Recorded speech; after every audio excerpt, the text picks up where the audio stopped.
নমস্কার সবাইকে। আজকে মাসের সেই চেনা এবং সবচেয়ে স্বস্তির দিন, হাতে মাইনা এসেছে।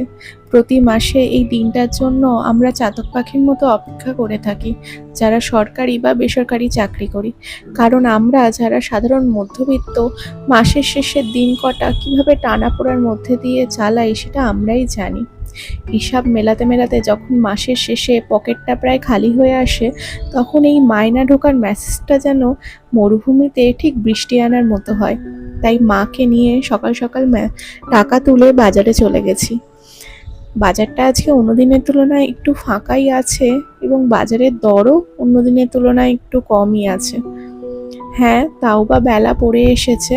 ইতিমধ্যে বাবা দুবার ফোন করে নিয়েছে, মেয়ে আর থাকতে চাইছে না, তাই তাড়াতাড়ি বাড়ি যেতে হবে। কিন্তু মাছ না কিনে তো আর বাড়ি যাওয়া যায় না। হাজার হলেও মাছে ভাতে বাঙালি, তাও আবার মাইনের টাকা ঢুকেছে।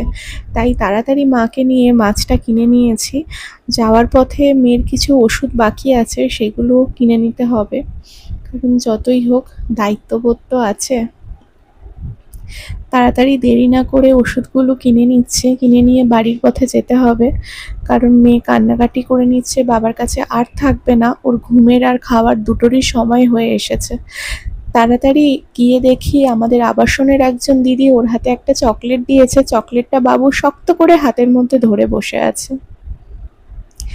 আবার দেখা হচ্ছে আমার পরবর্তী ব্লগে। বন্ধুরা, টাটা।